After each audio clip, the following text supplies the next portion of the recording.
soy estudiante de doctorado de astrofísica del Instituto Max Planck de Física Extraterrestre en Alemania. Y primero de todo quiero agradecer a la Agencia Espacial del Paraguay por invitarme a participar en la cuarta Conferencia Espacial del Paraguay en el contexto de la Semana Mundial del Espacio. Y les quiero hablar de mi segundo proyecto publicado que hice con Andrea Merloni de mi mismo instituto y Céline Perú de European Southern Observatory o la ESO. Y se llama Rastreando gas de 10 a la 7 Kelvin del medio intergaláctico con líneas en absorción en ultravioleta. Bueno, para comenzar les quiero explicar la composición del universo. Es bien básica. 70% del universo está compuesta de energía oscura, lo que produce la expansión constante del universo. El 25% es materia oscura y solamente un 5% es materia ordinaria o materia bariónica, que es lo que nosotros normalmente vemos.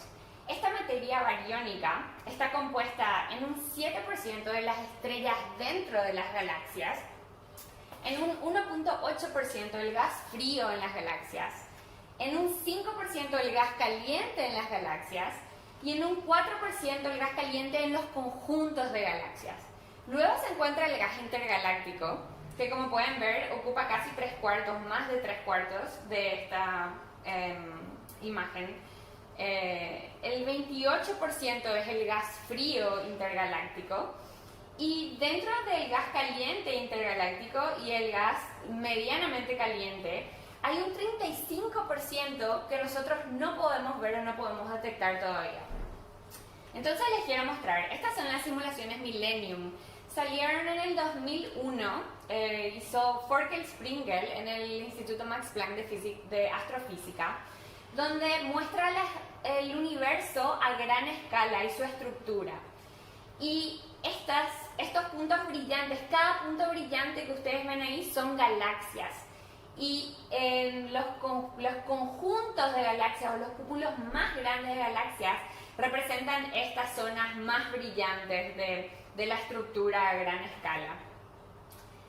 Entonces, ¿por qué nosotros no podemos ver estos filamentos o estas conexiones de gas entre las galaxias como muestran las simulaciones? Las diferentes longitudes de onda que nosotros podemos estudiar nos muestran diferentes cosas. Por ejemplo, tenemos rayos X, tenemos la luz visible, tenemos el infrarrojo acá en el medio arriba. Y lo que nosotros normalmente ya vemos son las imágenes procesadas como la suma de diferentes imágenes que son un compuesto que terminan siendo como esta imagen acá del medio. Una suma de rayos X con luz visible, con radio, y mostrando acá, por ejemplo, Centauro A, que es una imagen de una galaxia muy conocida porque tiene unos hermosos jets saliendo del agujero negro que se encuentra activo.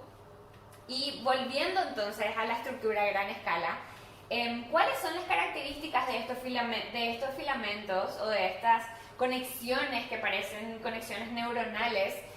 Según las simulaciones, las temperaturas estarían alrededor de 10 a la 7 Kelvin y esto dentro del rango del espectro electromagnético se encuentra dentro de ultravioleta y soft X-rays o rayos X. ¿Y cuáles son los posibles métodos de detección con la tecnología que tenemos hoy en día? Pues sería rayos X en emisión o en absorción usando fuentes de fondo como cuásares o blázares, o que son justamente estas galaxias con agujeros negros activos en el centro, y, o utilizando efectos como el Sunyaev-Zeldovich, que no voy a entrar en detalle por qué. Nuestro método seleccionado es utilizar una fuente de fondo que es un AGN o Arctic Galactic Nuclei, básicamente un agujero negro activo dentro de una galaxia. Estos objetos son los objetos más brillantes y más lejanos del universo que nosotros conocemos. Y entonces, si pueden ver acá, está como un filamento puesto encima de lo que sería esto, otra galaxia, entre la línea de visión del telescopio, que en este caso es un satélite, y la fuente de fondo. ¿Y qué causa eso? Que este gas que está cubriendo la línea de emisión en ciertas zonas del rango del espectro causa estas hundiciones o montañas invertidas dentro del espectro electromagnético acá, que se llama absorción. Entonces, solamente para nombrar que resultados previos mostraron ya la existencia de estos filamentos en emisión en rayos X. Y acá pueden ver este estudio de Anderson y Sunyaev, donde detectaron hierro 21, que es un metal de alta ionización que se encuentra a la temperatura 10 a la 7 Kelvin dentro de la galaxia M87. Probablemente pueden reconocer acá, M87 es la imagen, es la galaxia de la que se hizo la primera imagen del agujero negro de la historia. Y doy este ejemplo porque también mi primer trabajo fue sobre M87. Voy a dar un resumen muy corto más adelante también. Entonces, teniendo en cuenta estos resultados, nosotros utilizamos el Very Large Telescope o Gran Telescopio de Chile, que pertenece a la Agencia Espacial Europea. Es un telescopio de 8.2 metros de diámetro en su espejo y tiene el espectrógrafo que se llama UVES, por sus siglas en inglés, de Ultraviolet Echelle Spectrograph. Y hay una base de datos publicada el año pasado por Murphy, donde tienen 467 de estos AGNs, por sus siglas en inglés, que nosotros estamos buscando, o núcleos activos de galaxias, con sus espectros y las respectivas absorciones que tienen en el espectro electromagnético, con un rango que va desde 3.000 a 10.000 Armstrong.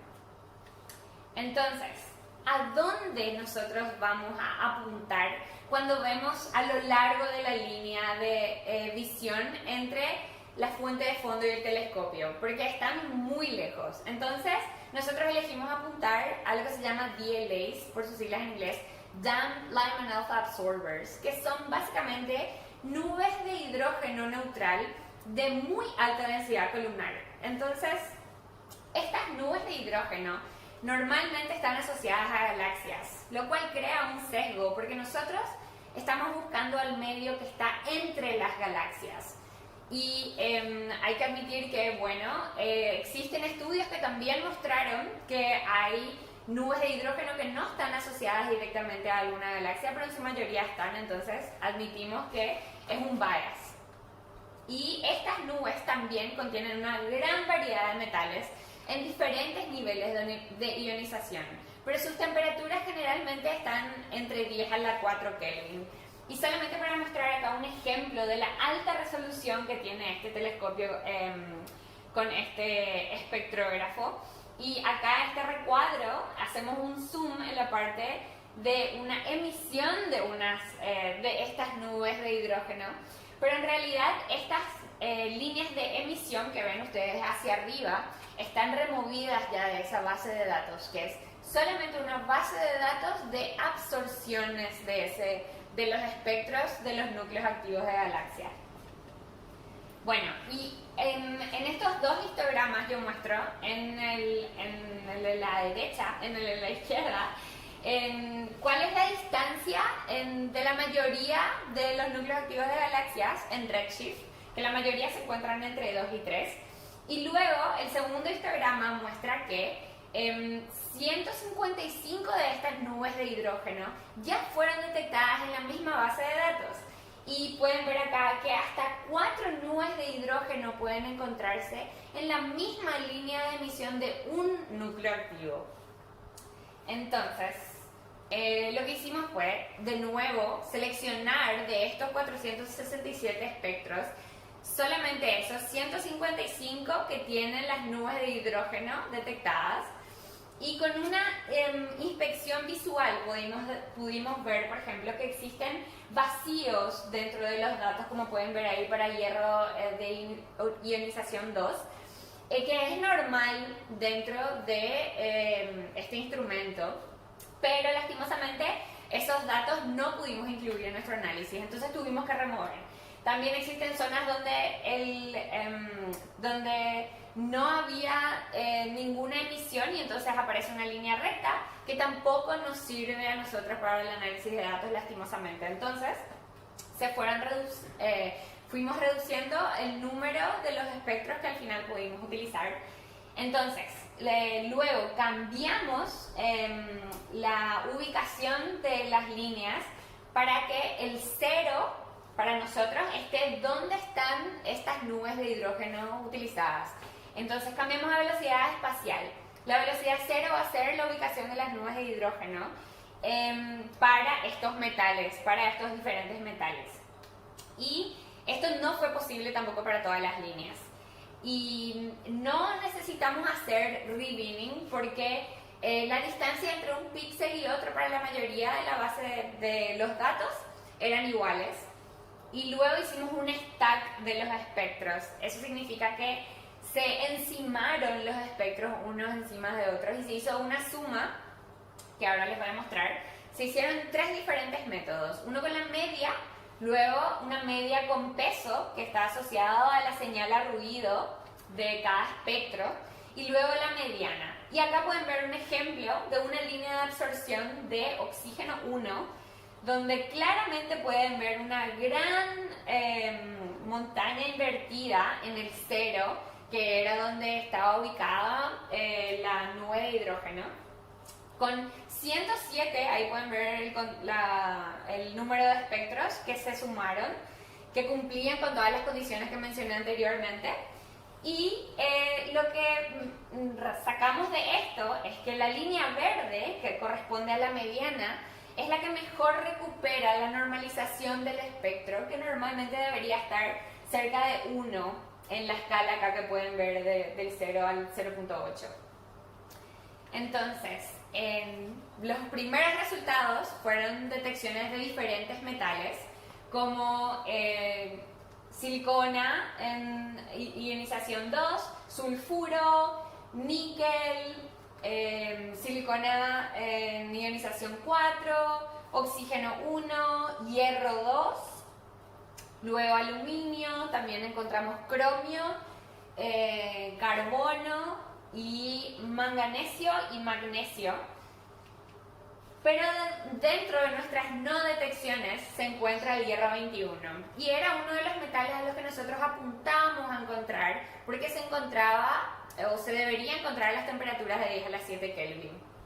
Y también incluimos otros metales que son más raros de encontrar, como arsénico, nitrógeno, cobalto, kriptonita, y todas estas son no detecciones. Entonces, ¿cómo no encontramos hierro 21? ¿Qué significa? ¿Cómo se podría ver esa línea si realmente existiera dentro de esos filamentos a esas temperaturas que nos muestran las simulaciones? ¿Sería ancha? ¿Sería completamente saturada? Esto depende de diferentes parámetros que nosotros metemos en unas ecuaciones para poder llegar a una aproximación de cuál sería el máximo que podemos encontrar. Y entonces hacemos un cálculo con la ecuación número 1 de la anchura equivalente, teniendo en cuenta la señal a ruido y otros parámetros, que luego metemos en esta segunda ecuación para despejar acá la densidad columnar del hierro 21, que nos da un máximo de 17.4. Y esta ecuación tiene en cuenta la frecuencia del oscilador, cuál es la ubicación del hierro 21 dentro del espectro electromagnético, cuál sería la velocidad Doppler, si tiene expansión debido a que el gas está en movimiento, todo ese tipo de cosas hay que tener en cuenta. Y con este resultado, nosotros tenemos que tener en cuenta que estamos asumiendo muchas cosas también ahí. Una de las presunciones es que la metalicidad de este gas de los filamentos es solar o parecida a la de nuestro Sol. Y la segunda presunción es que todo el hierro en ese gas se encuentra en forma de hierro 21.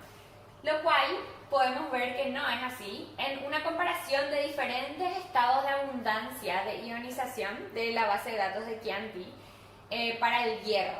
Y lo que podemos ver es que a la temperatura de 10 a las 7 Kelvin, este gráfico muestra que el hierro 21, que es la segunda línea acá, al lado de la roja, se encuentra en una fracción de ionización cercana al 20%. Entonces solamente el 20% de todo el hierro debería estar en forma de hierro 21 en estas temperaturas del gas. Y hacemos una nueva comparación teniendo en cuenta nuestras presunciones y ahora cambiamos diciendo entonces, ¿qué sucedería si la metalicidad es mucho más baja que la solar? ¿O qué sucedería si la metalicidad es un poco más baja que la solar? Y acuérdense que estos números están en logaritmo. Si es mucho más baja, llegamos a 13.5. Y si es un poco más baja, llegamos a 14.5. Versus a nuestro logaritmo 17 de nuestro resultado anterior, de las ecuaciones anteriores. Y lo que esto nos dice es que necesitaríamos mejorar la sensibilidad de nuestros instrumentos o nuestra tecnología mucho más de la que tenemos hoy en día, o necesitaríamos cerca de 1 millón de espectros diferentes para poder llegar a esa densidad columnar medida. Y bueno, yo acá cierro con este proyecto y solamente para darles un resumen de mi primer proyecto que se publicó en febrero de este mismo año también, donde estudiamos M87 en polarización lineal. Y lo que ocurría es que las mediciones de polarización lineal cerca del núcleo o cerca del agujero negro eran mucho menores a las que presentaba el resto del jet. Y esto no concordaba porque deberían ser los mismos mecanismos de emisión de polarización lineal.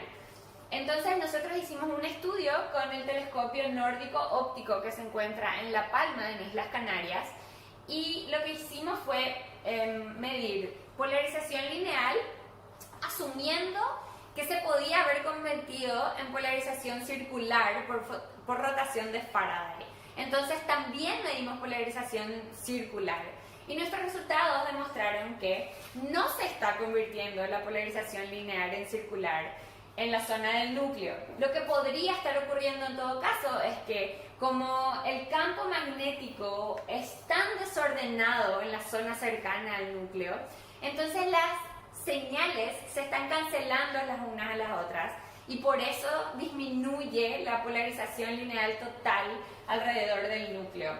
Y como pueden ver acá, haciendo un zoom en la zona del jet, que ya se encuentra más abajo del núcleo que está ahí arriba, con un 2% versus a un 40% de polarización lineal en el jet, pueden ver acá en diferentes nodes, se les dice, a estos círculos que pertenecen al jet, donde está la polarización lineal bien ordenada, con ángulos bien definidos para cada node dentro del mismo jet.